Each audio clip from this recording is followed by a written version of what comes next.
Halo guys, selamat datang di channel Film. Dan pada video kali ini, Mimin akan membahas rangkuman alur film seru dan menegangkan yang berjudul The Marksman. Film yang bergenre aksi ini dirilis tahun 2021 dan dibintangi oleh paman Liam Neeson.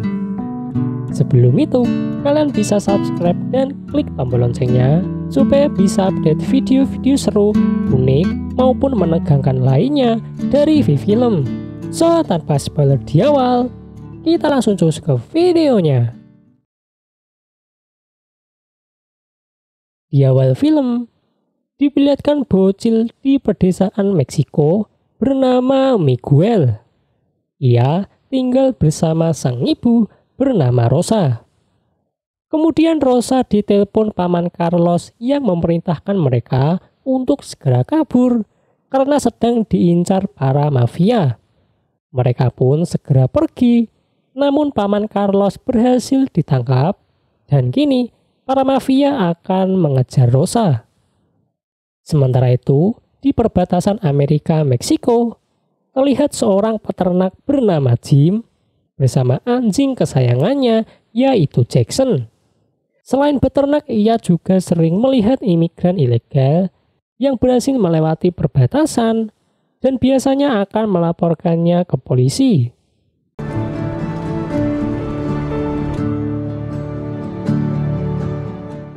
Saat kembali ke rumah, Jim ditemui pihak bank yang memberitahu kalau rumah dan peternakannya akan disita karena Jim telat bayar utang. Namun Jim diberi keringanan 90 hari untuk melunasi utang tersebut. Kemudian, Jim meminta pekerjaan kepada teman-temannya yang kali ini untuk menjadi kuli. Namun karena usianya yang sudah tua, Jim pun ditolak. Lalu, ia berniat menjual hewan ternaknya, namun kali ini juga tidak laku. Malamnya, di sebuah bar, Jim ditemui anaknya bernama Sarah yang juga seorang polisi perbatasan.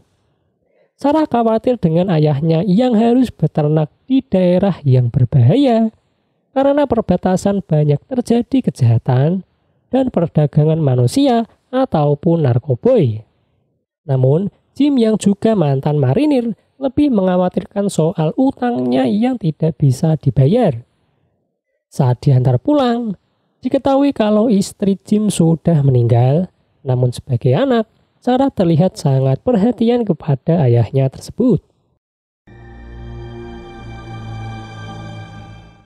Siangnya, terlihat Rosa, Miguel, dan satu imigran mendekati perbatasan.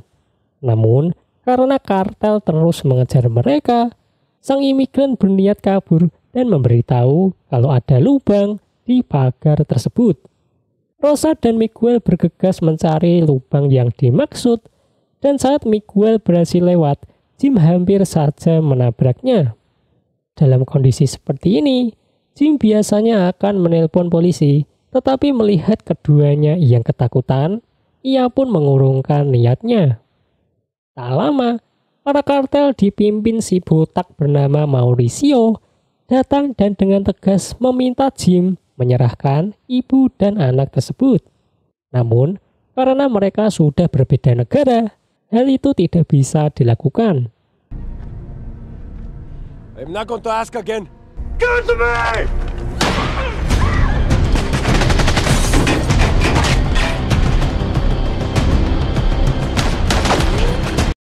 Walaupun bisa kabur, Mauricio yang berhasil mengejar, naik ke mobil, dan sempat membuat Jim kewalahan. Namun akhirnya mereka bisa meloloskan diri. Kemudian Mauricio diberitahu kalau adiknya tadi sudah tewas tertembak. Di sisi lain, Rosa yang juga terkena tembakan, dalam sekaratnya ia memberi catatan kepada Jim dan berpesan untuk membawa Miguel ke saudaranya di Chicago sesuai alamat tersebut.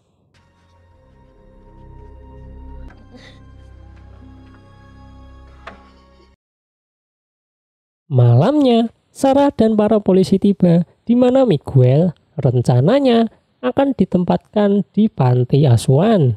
Sementara Jim diminta pergi ke kantor untuk keterangan lebih lanjut. Setelah dari kantor, Jim pun memutuskan tidur di parkiran. Paginya, terlihat perbatasan yang ramai di mana Jim melihat komplotan Mauricio ada di seberang. Ia juga menemukan tas Rosa yang berisi banyak sekali uang. Di sini dapat disimpulkan kalau Rosa dan paman Carlos sudah mencuri uang milik kartel Mauricio sehingga harus dikejar-kejar. Jim memutuskan untuk menjalankan pesan wasiat Rosa dan pergi membawa Miguel dari kantor imigrasi, walaupun itu jelas melanggar hukum.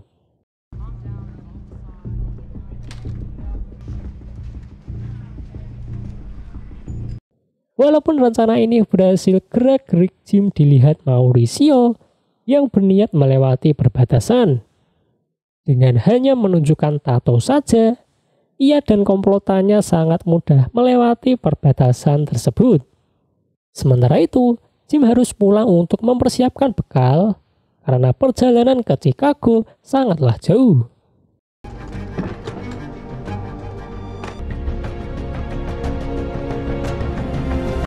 Jim menjelaskan kepada Miguel yang diam saja kalau ia akan menjalankan wasiat ibunya.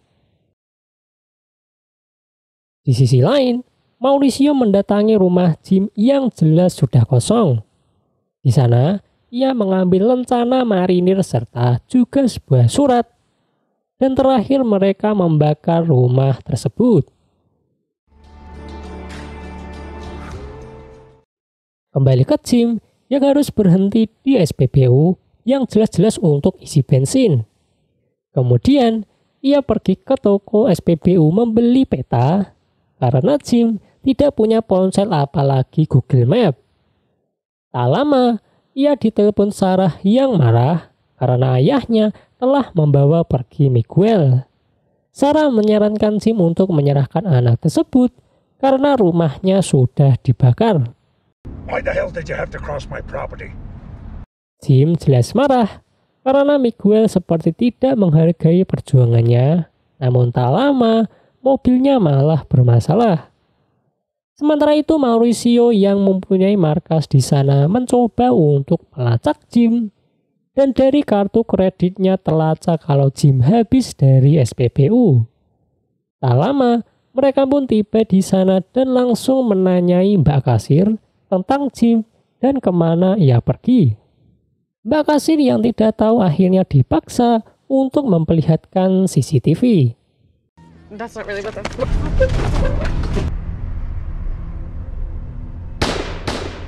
Setelah membunuh Mbak Kasir, mereka pun pergi begitu saja. Kembali ke Jim, yang mana mesinnya rusak karena tembak-tembakan kemarin, dan Kang Bengkel akan memperbaiki pada besok pagi.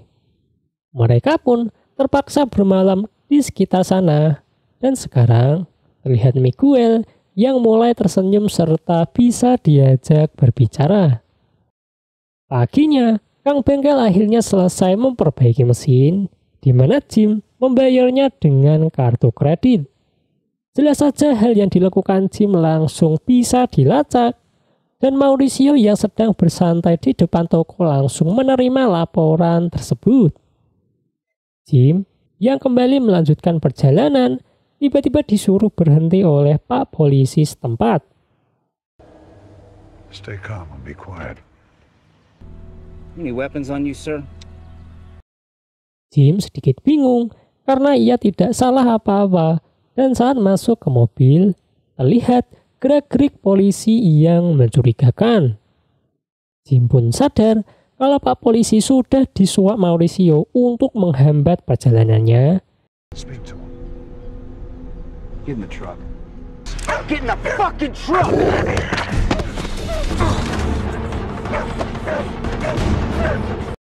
Dan dengan mudah ia menghajar Pak Polisi dan langsung pergi begitu saja. Namun karena Mauricio sudah dekat, Jim melipir sebentar dan dari sana ia melihat Pak Polisi yang diinterogasi.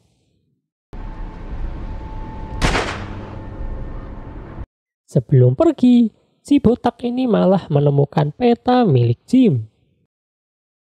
Kemudian, Jim memutuskan untuk membeli senjata lagi karena senjatanya tadi sudah disita Pak Polisi pengkhianat. Kali ini, ia pun menggunakan uang tunai milik Rosa. Setelah itu, Sarah kembali menelpon dan memperingatkan Jim kalau komplotan Mauricio itu sangat berbahaya dan menyuruh untuk menyerahkan anak tersebut. Mendengar hal itu, Jim pun akhirnya menyerah dan Sarah akan menjemputnya.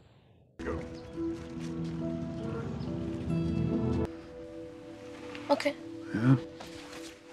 Sambil menunggu Sarah, Jim memutuskan untuk menginap di hotel sekitar dan kali ini menggunakan uang tunai sebagai pembayarannya. Mereka pun akhirnya bisa bersantai di mana Miguel berharap kota Chicago adalah kota yang indah. Namun di sini Jim belum memberitahu kebenarannya kalau ia sudah menyerah. Malamnya, Mauricio dan komplotannya juga sampai di kota tersebut, di mana Jim yang ingin keluar jalan-jalan dengan Jackson melihatnya di kantor sedang menyiksa staf hotel. Ia pun lekas membangunkan Miguel dan ternyata masih sempat menelpon polisi.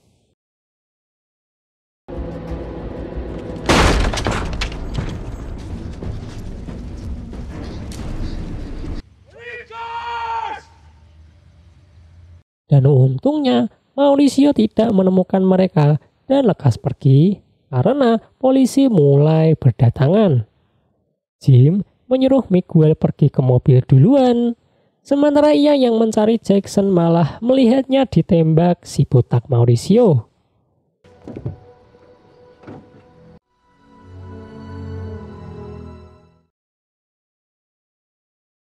Setelah menguburkan jasad Jackson, Jim mengutarakan niatnya untuk mengembalikan Miguel ke Meksiko saja.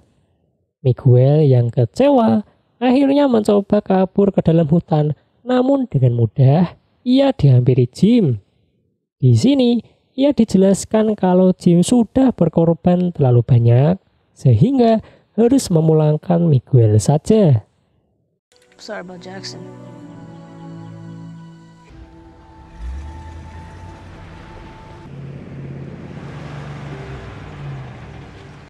Kemudian mereka mendatangi gereja setempat dan Bapak Pendeta memberi doa khusus untuk kematian Rosa. Walaupun bukan anak kandung, Bapak Pendeta berpesan agar Jim bisa menjaganya. Setelah mendengarkan hal itu, Jim kembali menelpon Sarah dan kini membulatkan tekad membawa Miguel pergi ke Chicago. Sempat melarang namun apa daya Sarah tidak bisa menghentikan ayahnya tersebut. Di sisi lain, terlihat Mauricio mengalami jalan buntu karena Jim tidak bisa dilacak.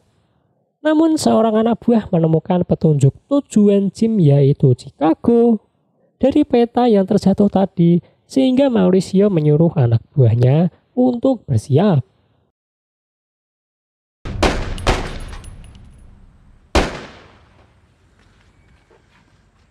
Wanna try? Kemudian, Jim sedikit mengajari Miguel cara menembak dan dengan tutorial yang mudah, ia berhasil mengenai sasaran.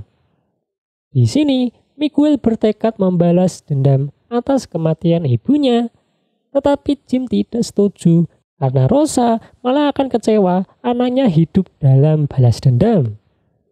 Malamnya, mereka pun bermalam di bawah jembatan. Miguel yang masih merasakan kehilangan ibunya memutuskan membakar uang yang menjadi sumber permasalahan di film ini. Ready?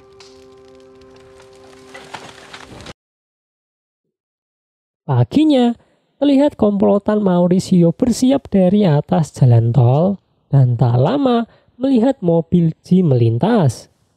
Jim yang juga melihat hal tersebut memutuskan untuk keluar tol dan Mauricio juga menerima laporan tersebut. Dan karena sama-sama keluar tol, mereka pun akhirnya bisa saling melihat.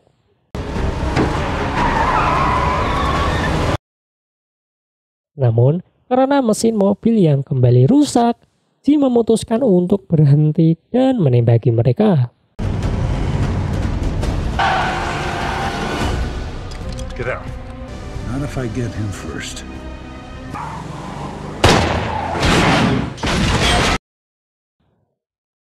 Walaupun terguling-guling hanya satu anak buah yang tewas, dan terjadi sedikit baku tembak yang membuat mobil Jim terbakar. Selagi Mauricio sibuk berusaha keluar mobil, Jim dan Miguel berlari berlindung di peternakan setempat. Tak lama, Miguel dan anak buahnya mulai mendekat, sementara Jim juga bersiap membidik dan berhasil membunuh satu anak buah. Kemudian, ia menyuruh Miguel berhitung dan nanti saat hitungannya selesai, ia harus menembak keluar jendela. Jim mulai bergerak mencari tempat yang pas untuk membidik dan saat Miguel melepaskan tembakan, satu anak buah yang terpancing langsung ditembak Jim. Namun karena tersisa Mauricio, ia perlahan mendekati Miguel.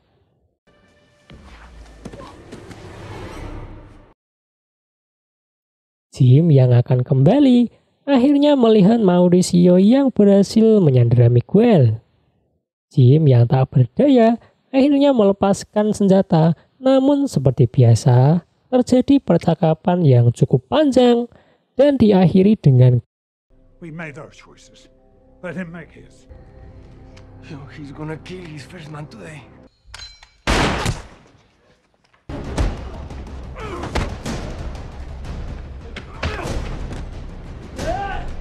terjadi pertarungan cukup sengit di mana Jim yang hampir terpojok dibantu oleh Miguel yang berhasil menembakkan pistol.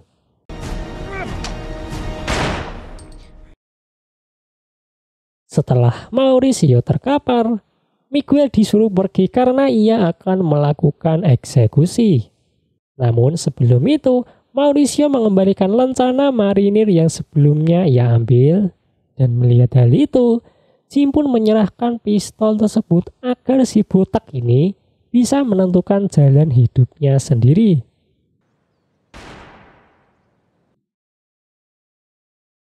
Setelah semua selesai, mereka pun diberi tumpangan oleh warga setempat.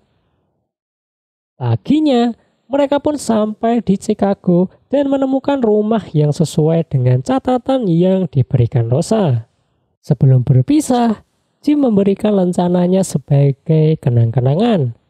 Miguel pun mendatangi rumah tersebut dan langsung disambut bahagia oleh saudara-saudaranya.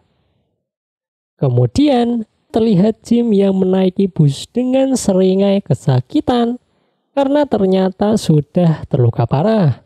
Ia pun hanya bisa tertunduk di dalam bis dan film pun tamat.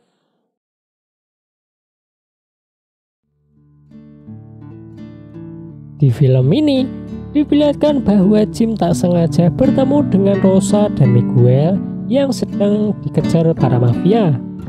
Namun karena Rosa meninggal, Jim terpaksa menjalankan amanah terakhir dengan mengantar Miguel ke Chicago. Perjalanan panjang dan berbahaya harus mereka tempuh karena komplotan Mauricio terus mengejar hanya untuk sekantung uang. Baiklah, segitu aja rangkuman film The Marksman. Semoga kalian terhibur dan see you.